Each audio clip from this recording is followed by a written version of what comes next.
Siamo qui con due professori della Mayo Clinic, grandi amici e che hanno partecipato fin dall'inizio all'edizione del nostro Giornate Torinesi, il professor Malcolm Bell, al quale vorrei chiedere alcune cose sul suo intervento, perché è un intervento estremamente interessante.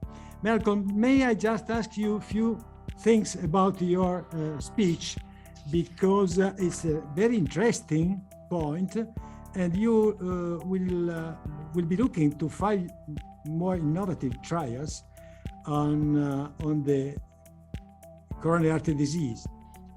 What are on your opinion, what is the more important revolution that you found out looking at those trials?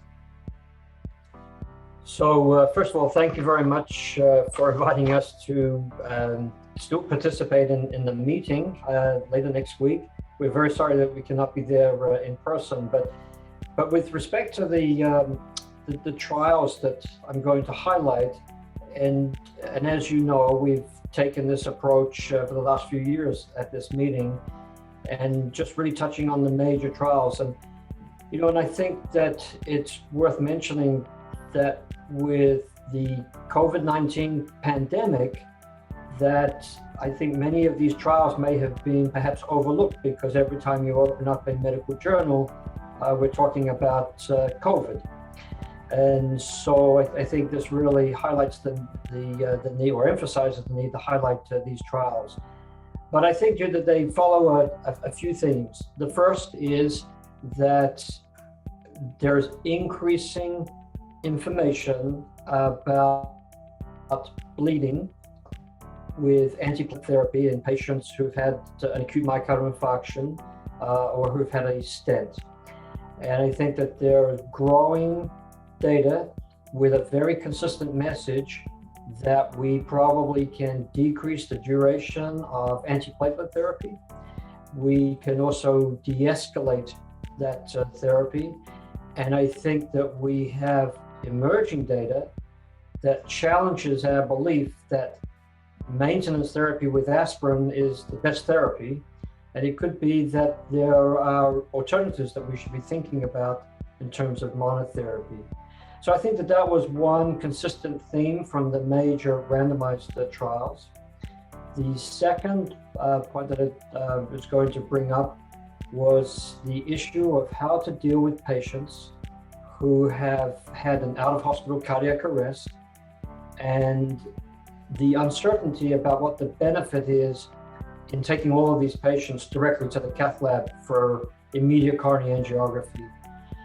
And as I think most of your listeners will appreciate, that there have been mixed messages about this in the past, but it's driven the practice of taking people to the cath lab urgently, particularly in this country, to the point where sometimes ambulances will bypass hospitals that don't offer immediate angiography. And so one of the trials that I'm going to highlight, your relatively large randomized trial, showed no benefit in taking patients immediately to the cath lab versus a more selective approach. And also just emphasizing that still the outcome of these patients remains quite grim, and that the neurologic outcomes, or the neurologic condition, really is the most important one that's associated with survival. Thanks very much, because that is a very important point. You pointed out that the bleeding problem for the patients, not just because they will go to have bleeding for some accident, but they could need some maybe orthopedic, maybe oculistic, maybe gastric problem, and they are obliged to have this sort of bad stone on their shoulders. That is an important point, the duration of the antiplatelet therapy. And second point, or second question, do you think that there is time to have in the guidelines this sort of shortness of the antiplatelet treatment, or is too early? Because it's a combination of new stents, new evidence. Probably we take more care in observing our patients. It's a very good question. I think that it'll probably take, at least for the United States guidelines, a little bit of time to have those appear, particularly as like class 1 or class 2A recommendations. We've generally been a little bit more conservative and slower to adopt this in this country. The European guidelines, as you know, were revised last year. They'll be perhaps a little quicker, but I think where it helps us, Dr. Marra, is that in those patients who are at high risk of bleeding, who have a unique risk profile, particularly the high bleeding risk, I think it really gives us a lot of evidence on which to base a recommendation of de-escalating their therapy sooner. So maybe they fall outside of the guidelines, but I think that, as I said, a number of trials over the last year or so are showing consistently the same thing. Now, I think the concern here, or the caveat should be, that most of these trials were open label. They weren't double blind. So they were randomized, but they weren't double blind. And I think there's always a caveat there. Secondly, these were performed predominantly in Asian populations. So the Koreans and the Japanese, and they've contributed significantly to this evidence. But we also have like the Twilight trial, which was it was an international multi-center trial, and again, the message seems to be consistent, and the direction of the benefit. And let's just remind ourselves what that benefit is. The benefit is reducing the risk of bleeding, but not at the expense of increasing the risk of an ischemic event. But all of the hazard ratios are in the same direction. So I think it's real. So that's where I think it's already impacting and influencing our treatment of specific patient subsets or individual patients. Perhaps in a year or so, it'll find its way into the guidelines, and maybe we'll be able to shorten the therapy.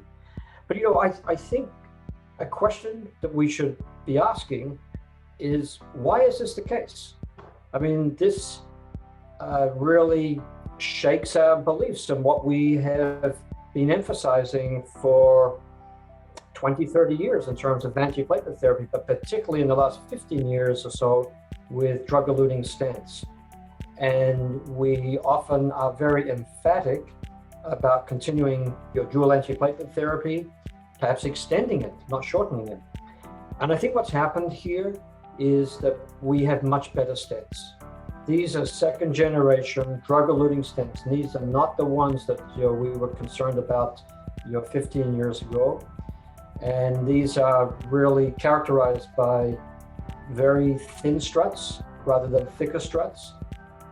There are many different stents from which to choose, but I don't think that one stent design today is definitely going to be better than another.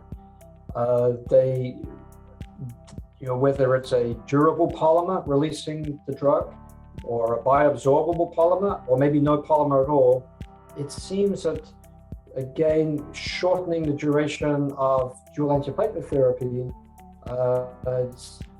you're not really paying a price for that, almost no matter what stent you use. But and I think the final point to make there is that everyone has this dreaded fear or that dreaded risk of stent thrombosis.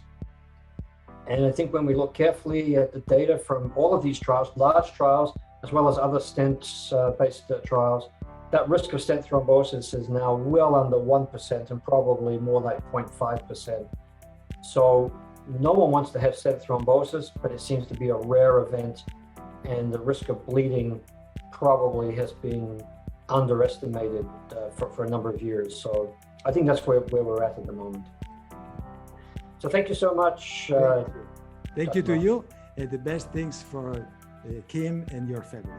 Thank you, and we will see you next week. Sure.